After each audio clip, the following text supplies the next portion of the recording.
Season 2 of the All at Once podcast is presented by Alan and Beth Stanfield of Stanfield Properties, proud sponsors since the podcast's beginning. Contact Alan and Beth Stanfield for all your realty needs. They're the actual best in every way. One of the most ignorant statements I heard years ago from a supposedly Christian coworker was that Black people were the mark of Cain. These wings of mine are short and shattered in the cold. This is the All at Once podcast for women and those who love them. I'm Kelly Browning. And I'm Sarah McDuffie. We are God's image bearers, exploring ways religion has been distorted to silence the marginalized and to justify abuse. We are Christians seeking to comfort, heal, and free people from the pain caused by our own religion. We carry much, like all of humanity, all at once. To God be the glory. We want you to know that our show is not for little ears.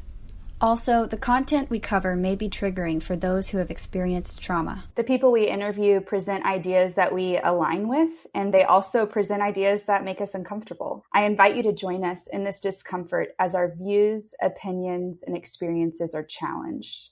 So, take what is good and beneficial for you and leave what isn't. Here we go.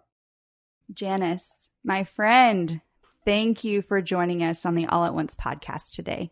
It is so good to be here. Thanks for this opportunity to be part of the All at Once journey. I have enjoyed so many of the episodes and find them so inspirational. Oh, thank you for those words. Janis, next season in season 3, we are intentionally elevating and centering our season on the voices and experiences of people of color. All of our guests from season 3 will be people of color. And we just talked today about bringing on another producer and co-host of color because I'm reading this book by Austin Channing Brown. That's excellent, recommended by David Bridges. And she said, if you want to center Black voices or people of color, you have to have them at the decision-making table, not just as a guest. So for season 2, our very last episode of season 2, it's rare that we actually record the last episode last. So it's kind of a cool thing that we're doing today. And I just like to wrap up everything that we've talked about in this season and season 2, connect it back to season 1, and then use that to kind of anchor us as we launch into season 2. Before we kind of learn more about Janis, I just want to reiterate the thing I say in the beginning and the intro is I invite you, our listeners, to join me in discomfort. Some of the things we discuss are going to make people uncomfortable.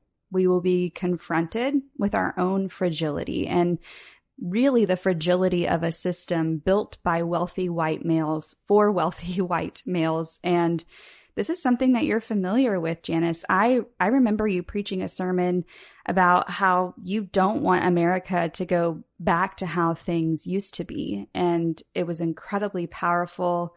It made me weep. So why must we hope for a better future for our nation, for people of color, instead of working to recreate the past? I would actually rephrase that question and say we need to work for a better future while understanding lessons of the past. And I say work versus hope because work is a more intentional action. Work can bring change, while hope is just that, hope. James Baldwin said, if you don't know what happened behind you, you have no idea what is happening around you. What has happened in the United States the past 400 plus years has had a direct influence on what is happening now. And so I think it's important to understand the history, the good, the bad, and the ugly of it to ensure that we create a future where people of color can thrive. Because when marginalized people thrive, everybody thrives. We for sure experience that as women who've been marginalized and outcast for our views and from our families and church homes. And I know that as we are embraced and celebrated, everyone around us improves too. So That's exactly right. Thank you for sharing that.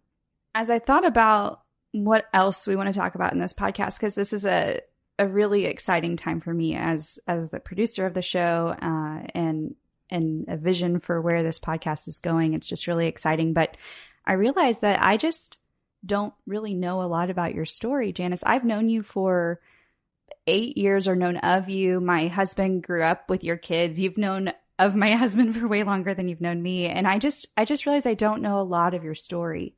So I wanted to kind of spend some time just listening to your stories and your experiences as a Black woman, a Black immigrant woman in the suburbs of Texas. I love Texas, but we struggle, like everyone, with certain things, i.e. accepting people who aren't like us. I will say that kindly. So you've preached at our church, and I know what you say. I know you dominate in your career in the oil and gas industry. You inspire me to further my career in education all the time. And so I thought we could just spend some time sharing. Will you tell our listeners a bit about your experience as a Black woman in an interracial marriage moving to the suburbs of Texas? Well, Paul and I met in Alberta, Canada in the late 80s. Paul was working at the University of Alberta, and I was in graduate school at that time. Back then, as an interracial couple in Canada, I can't really recall a time I didn't feel comfortable or accepted. So we got married in 87, and I joined Paul in Houston a couple of months after our actual wedding date. Paul had joined the faculty of the University of Houston the year prior, and when I got here, I worked at the Houston Medical Center. Both of these are fairly diverse environments where we were actually, surprisingly to us, around several interracial couples. We got occasional curious looks, but nothing to make us feel uncomfortable. We moved to the suburbs in 1992 to be closer to my job, which was then at NASA. And what stands out most in my memory was being glared at often. Only when Paul and I were together. When I was by myself or with the kids, we never had that kind of reaction. But when Paul and I were together, people would give what we like to call hard looks. Mm-hmm. One of my most unpleasant memories, and I hadn't really thought about it, was probably somebody rolling down their car window and yelling obscenities at us. Thankfully, that only happened once, but it's something that you never forget. I would say that was probably the most dramatic thing moving to the suburbs. And that happened just randomly? Just randomly. And that kind of reminds me of, in Friendswood, we had a Black Lives Matter march that I was honored to be a part of. And as we walked peacefully, people rolled down their windows, stuck up their middle fingers at us, shouted awful things. We were not bringing the hostility, they were. And I was there as a voice of someone who, as a teacher, have witnessed racism firsthand regarding my Black students. And so I was there to support them. And I was so excited when I saw them and they saw me, because I wanted them to know that I was there as their ally in practical working ways, not hoping ways, like you said. And so I just hate that for you, that happened, and that I've seen that now in 2020, I think is when we did that. And that was in 1992. So just think about how much work there is still to be done. I think people feel emboldened to be ugly. And I think that's been, I don't know if that's the legacy of the past few years.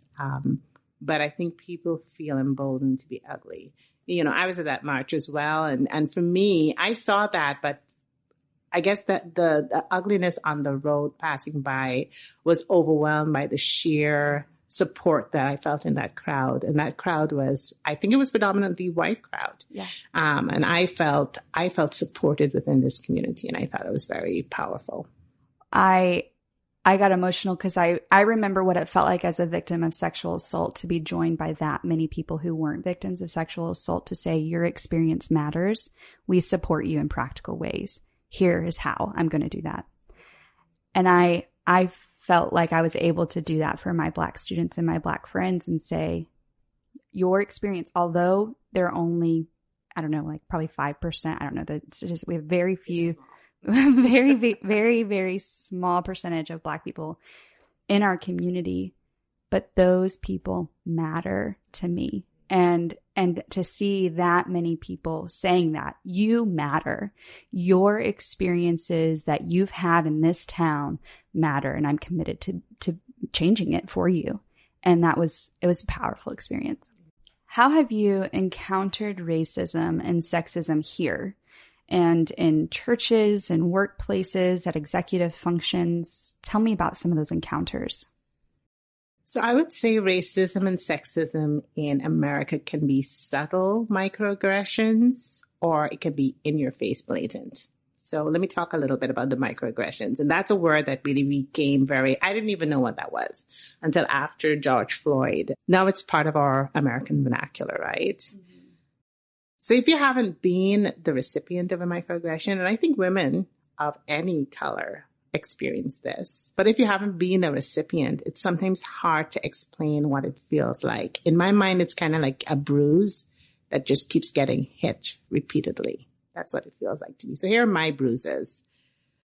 The repeated "you're so articulate" comments are bruises. And why shouldn't I be? I'm very highly educated. So of course I should be articulate, but it's almost like it's not expected. Or "your English is so good."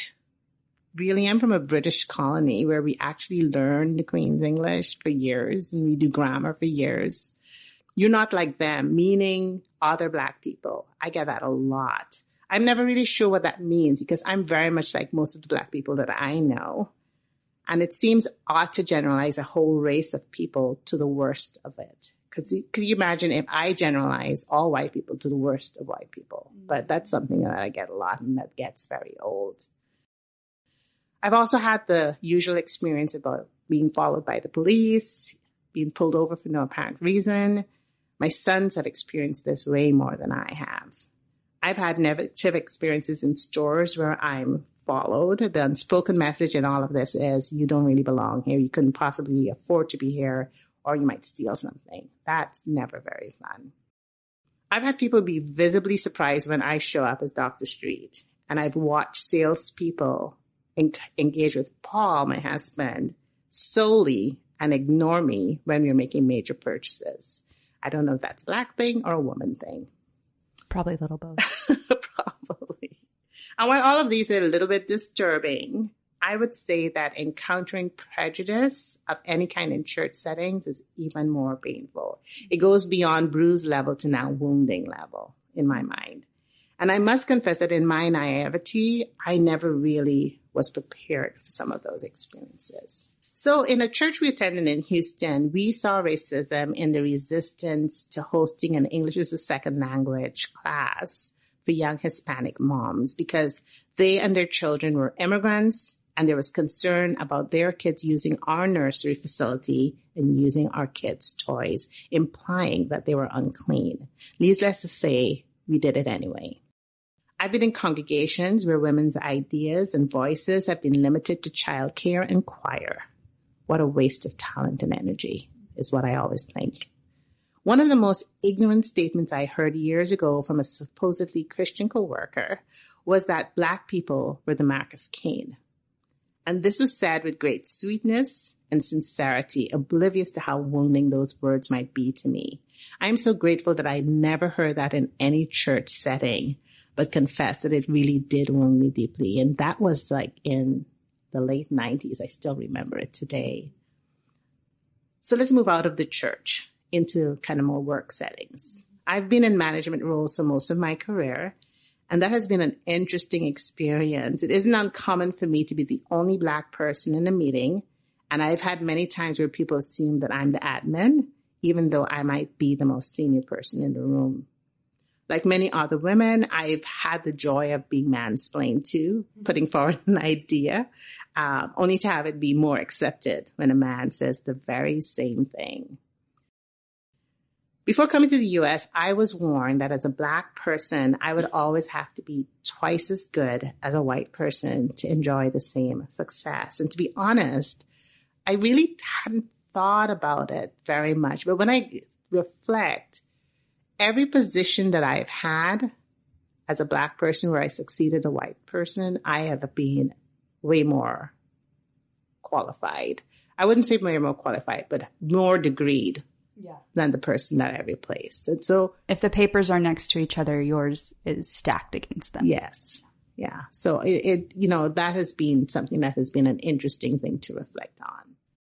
That reminds me of the conversation I had with Cindy Dawson in season 1, where we came back after George Floyd's murder because we recorded it back in January and then coronavirus happened and George Floyd was murdered. And so we wanted to come back and give a caveat to her second episode about trusting yourself while acknowledging your biases, specifically related to when you encounter a Black person. Are you in physical danger? Then call the police. Do they have a weapon? Are they harming you? Are they about to harm you because you see a weapon? Or do you just feel a little bit uncomfortable? Don't call the police. And so one of the things we talked about was how our Black friends in the same workplaces have to work twice as hard to prove themselves as equal or more as qualified as, or really it's just that I belong here in this job I'm worthy of. And there's some really real consequences that come whenever they step out of that line. Whereas as a white woman and my husband as a white man might be more forgiven if they step out of line. But there's so much evidence and data that says our Black friends and coworkers do not have the same liberties in most workplaces. Yes, even in workplaces where they are trying to be more diverse and inclusive, when you look at the facts, sometimes that really can be very troubling. Mm-hmm. That we fall short so much because a lot of times, again, going back to why we're hopefully bringing on my friend, I can't say her name yet because it's going to be a surprise and she hasn't fully committed yet, but we have to have Black friends and marginalized people at the decision-making table, not just create services that serve them, because why are those coming from white people? As a woman, I don't want some white man or any man to tell me how to best reach me. Exactly. I want a woman to tell me that, which is why I think I cry every time a woman preaches, because it's like, oh, that's what this is supposed to feel like. And I think it's the same thing for minorities. So let's go back to the church. Think back to the first time you preached a sermon. How was that experience? Kind of explain to me what insecurities maybe arose for you, and how did you combat that? Did you get any backlash? Tell me a little bit about that experience. So first, let me say that I have zero theological training. Zip, none, nada. And our pastor, David Bridges, invited me to preach as part of his intentional seeking of having diverse voices from the pulpit. And I'm ever so grateful to him. And I think it's such a powerful message that he's trying to bring to our congregation. So let me answer your question. I do public speaking regularly as part of my job. So being at a podium as a Black person in front of a crowd of white people does not make me nervous. It's something I do all the time. That said, I will say that because my very first sermon was about race and our congregation is predominantly white, I was really concerned about people feeling defensive. And I didn't want people to be uncomfortable, although I think you got to have a little discomfort to learn and grow. But I didn't want people to feel that they were being chastised. Mm-hmm. My intention is always to encourage reflection, to make that little bit of discomfort so people can question maybe kind of what some of the things that they take for granted, or some of the things that they may do or think, to challenge the way that people think. That's always been my intention. So my approach is to always share the truth, whether it's my truth, my family's truth, or the experiences of others. And I've been really fortunate. I don't think I've had any backlash, or if there has been backlash, I haven't heard it yet. Mm-hmm. And so I've really been blessed that I've always felt affirmed. With every time that I've preached, I've only felt affirmation, even though I know that sometimes the content of my sermons might challenge people's thinking. And I think that's a good thing. I just, again, want to shout out how rare that is. And we just interviewed David for the season or the episode right before Janis's. And it was so funny because he kept saying, I don't think I can really answer this question because it doesn't apply to me. He's like, I never considered my position to be authoritative or powerful. My parents were equal partners and their parents were, and I come from a long line of Quakers that are that way. And what a gift It is to our community and to the world. It's just rare. And it has been deeply healing for me because I've seen those same things. What we say in our church can make people uncomfortable because we have a diverse church in terms of ideology. Absolutely. We have people all over the political spectrum who are outspoken. We have outspoken activists in every political party, not just the two main ones. And I can honestly say that their voices are heard. And we are able to exist in that tension, not always perfectly, but I know from experience of having a conflict with someone who has a different political opinion than I do, that once we talked about it, we were both willing to forgive. We were both willing to move forward, and we both acknowledged our part in the conflict. And that is really beautiful and something I'd never experienced before until coming to our church. And our church isn't perfect by any means, but I am really grateful for the gift that it is to me. To David's credit, I think the leadership sets the tone for it to be a place where we can have different views. And I wouldn't say violently opposing views because Quakers don't do violence, but opposing views and still love passionately each other. Opposing passionately, views. I like that. Yeah. I just, it's so beautiful. And I'm really grateful and want to explore more of how we can shape more churches to encourage all kinds of people and all kinds of ideology to coexist. Because isn't that what heaven is? In my house, there are many rooms, and nobody says each room has to be painted the same color, right? Nope. Yeah. All right. So Sarah is also here, and she's going to chat with us about a recent specific sermon that Janis gave. So I'm going to pass it over to Sarah. I listened to your sermon recently about the power of words. What really jumped out at me is how difficult it can be to use words wisely when you're coming from a place of having experienced marginalization or wounding of any kind. And as I was listening, I admired the wisdom with which you used your words to bring healing and truth, and just how you talked about the power of words. Did you decide on that topic to talk about, or how was that decided on? Thank you for your kind words, first of all. But I was actually given a choice. We were doing a series on big Bible words, or I could talk about words in generally. And frankly, I was intimidated about the notion of speaking on topics like salvation and sin. Not that I haven't experienced either of those, but a couple of things made the choice to talk about the power of words way more easy.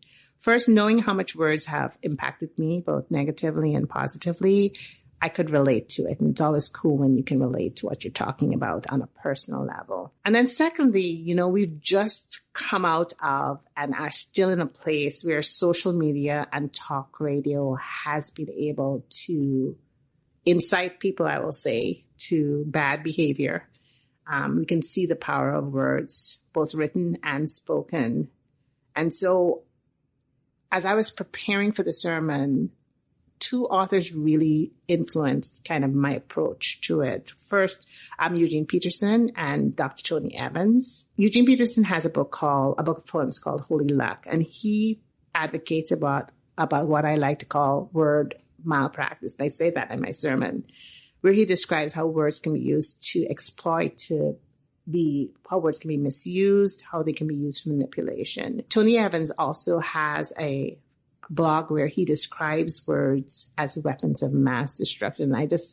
That was just such an image that I could really relate to. And I talked about that as well in my sermon, and how words have been used for good and for bad in a national level, local level, and all kinds of levels. And that really kind of influenced how I was able to expand on the power of words. Yeah, for sure. As I was listening, I couldn't help but think about we are living through a very difficult time. There's so much going on. There's so much conflict and divisiveness. And you can just see words being used everywhere in ways that are not helpful, in ways that are hurtful. I loved that you focused on the positive impact that words can have. And I started feeling a little bit convicted because as a very kind of reserved person, I struggle to remember to use my words to build people up and to actually proactively reach out and be encouraging to other people during difficult times. So I just wanted to ask you about that. What, in your experience in your life, what are some specific ways that you found words to be positively impactful in your life? So I've been blessed by a lot of really deep friendships dating back to my elementary and high school years in Guyana.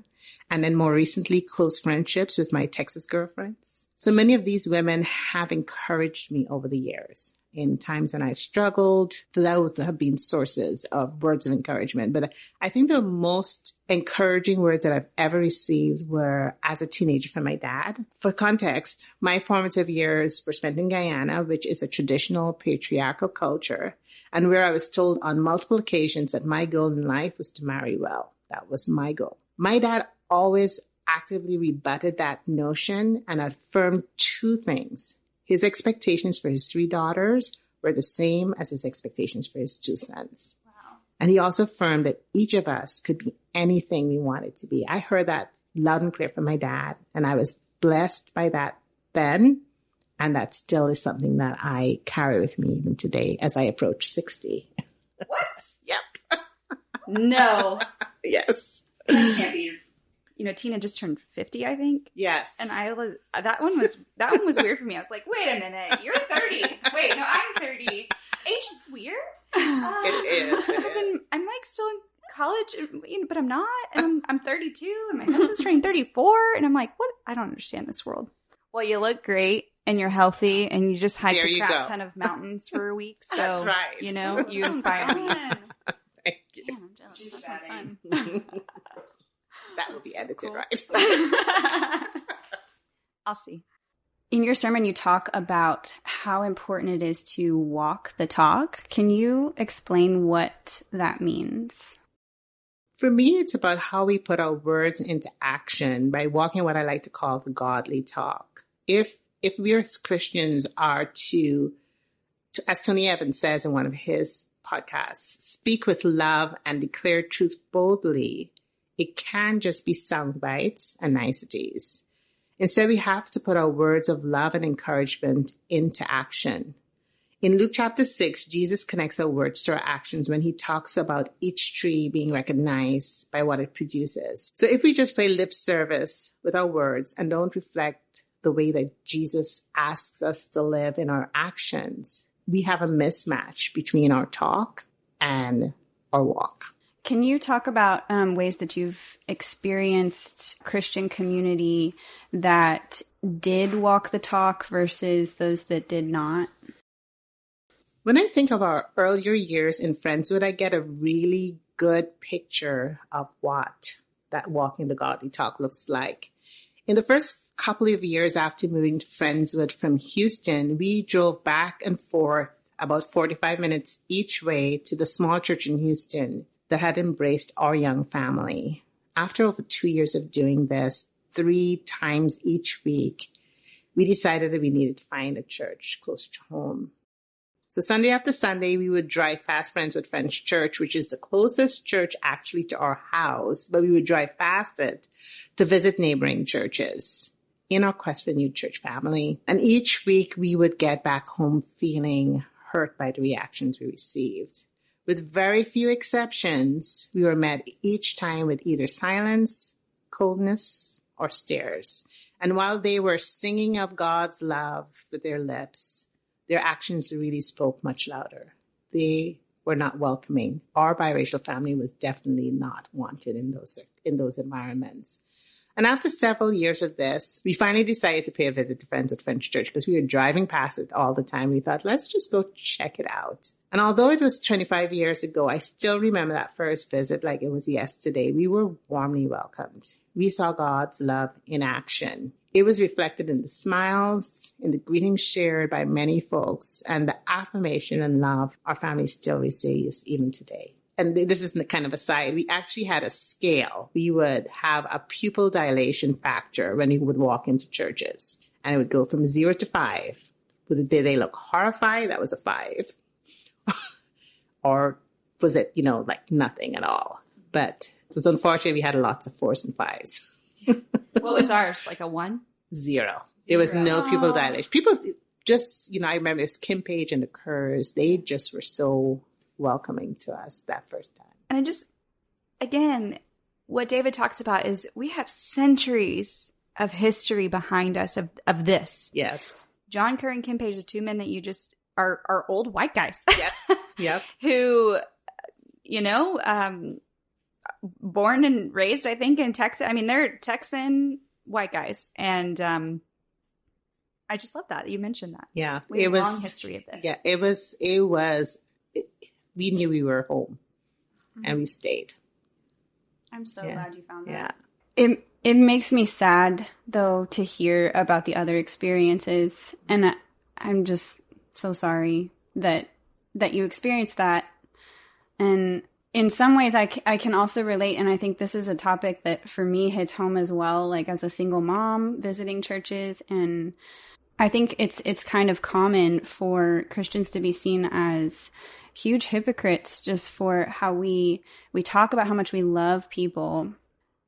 But so many communities don't walk the talk. And to me, it's heartbreaking. And that's something that I think that's why we do this podcast and why we start these conversations, is because we have to talk about this. We have to talk about changing the culture within our Christian communities to where we actually put those things into practice.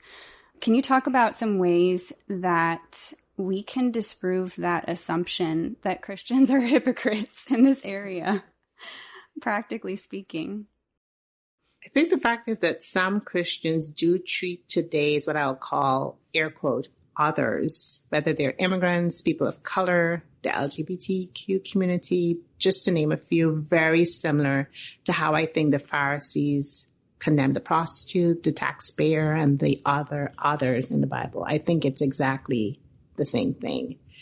It gets back to the golden rule that we teach our kids. Do unto others as you would like others to do unto you. And I think it all comes down to truly believing and acting out love as being foundational to our faith. If we recall Jesus' words in Matthew, where he talks about what are the two greatest commandments: love the Lord your God with all your heart, your soul, and your mind, and loving your neighbor as yourself. So I think if we live our lives demonstrating and not just saying we love our neighbors as ourselves, it sounds simple, but I think that's the cue for the church's hypocrisy problem. Okay, so this is another big topic that I think is really important. You also talked about watching your self-talk. Can you tell us what that means?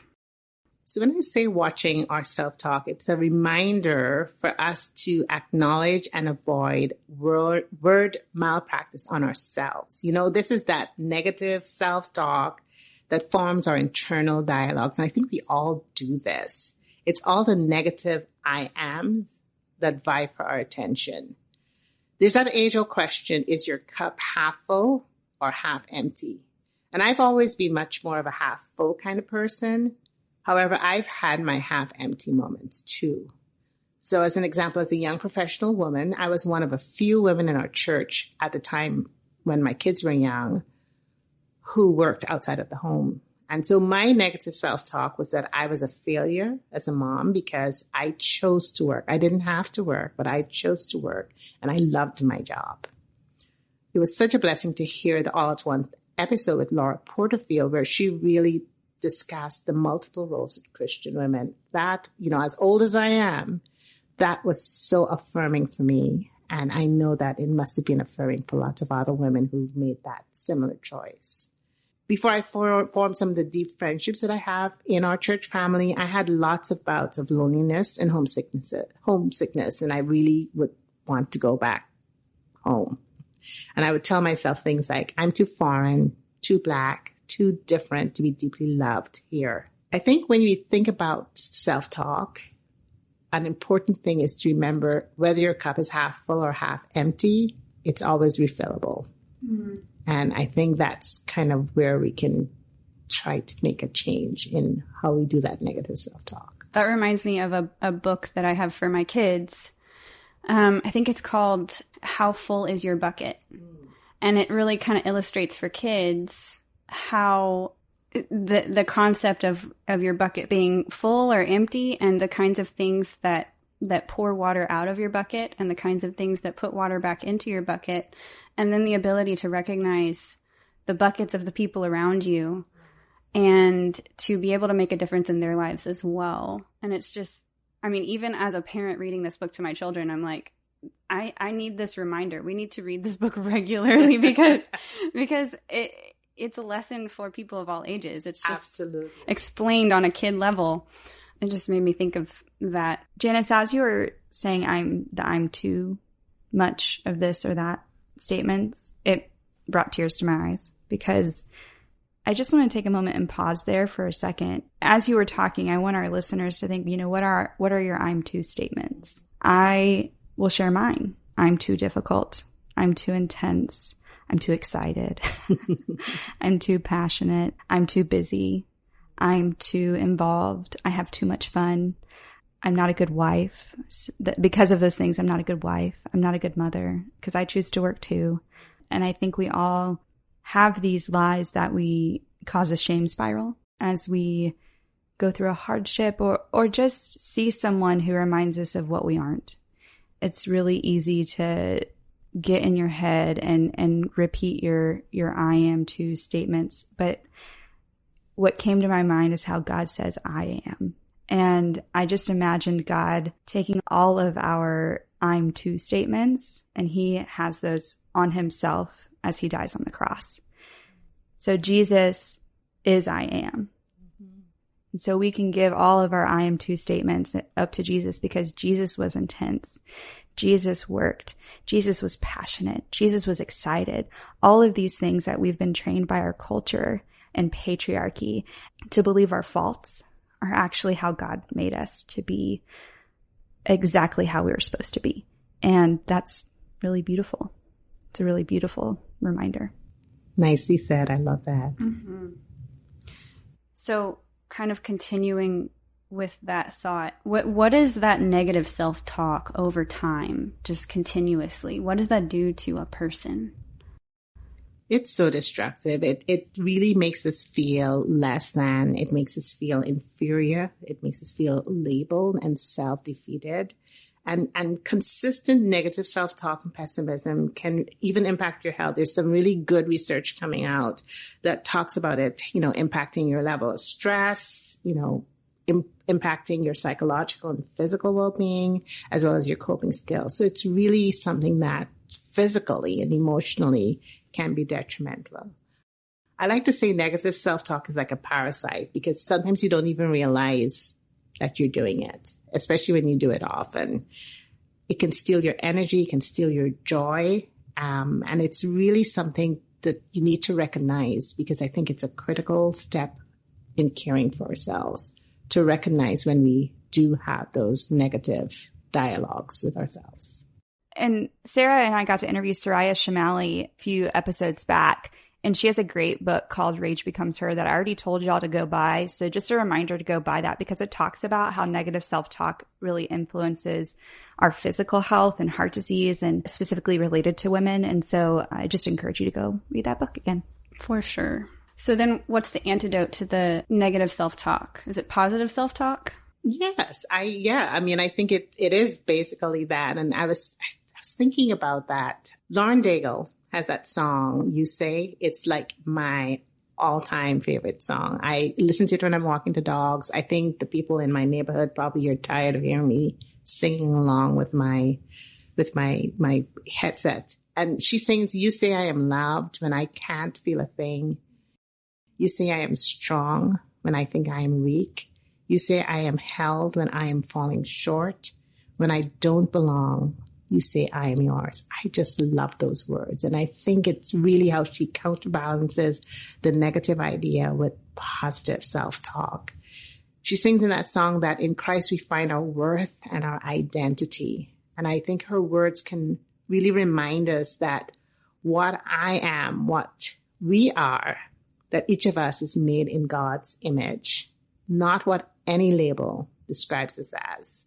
And that it's so whether those are labels that we give ourselves, because we do that, or whether they're labels others assign to us. So if we understand all that, I think then we can say with confidence that I am what God says I am. As I was listening, I think in your sermon you said that just for practical mental health purposes, that you start each day asking yourself, who does God say I am? What does that do for you right at the beginning of your day? I think it just reminds me that I am blessed, right? That I am loved. I am passionate. I am courageous, and that I'm strong. And most of all, it reminds me that I am His. And that really, I'm not saying that during the day that I can hold my full bucket all day and carry me through the day, but it really does help to set you up to remember that most of all, we are His. So now relating all of that back to the big picture message that we've been talking about, what does it mean for us to be truly understanding that each and every person is created in the image of God? I think it gets to the reality of how unchristian racism, sexism, and other forms of prejudice are, and calls us to use our words and actions to speak out against racism, sexism in our homes, in our churches, and in our communities.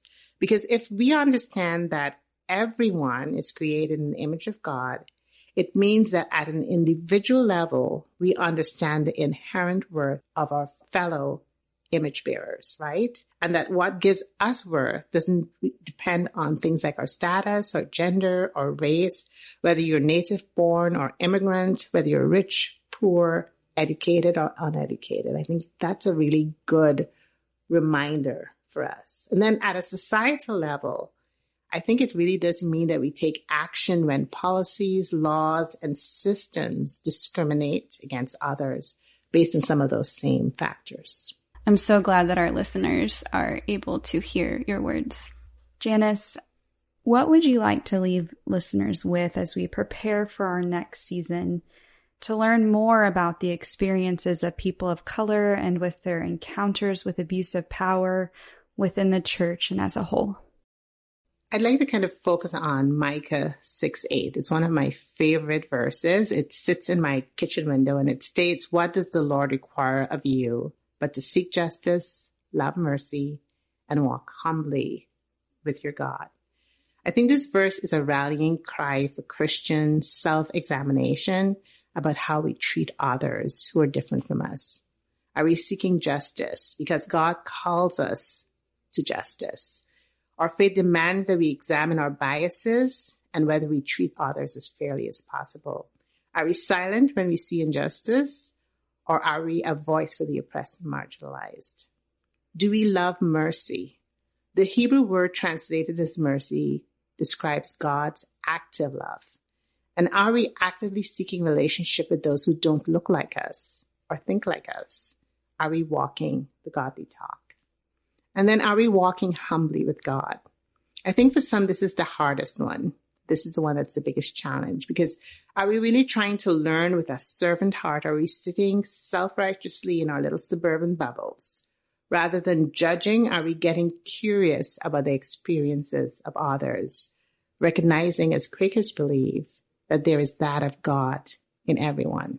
I think as we go into the next season, one of the things I really wanted to bring home is that looking at people of color as a monolithic group of people is a mistake, because even within the Black community, we come with different levels of privilege, from zero to some.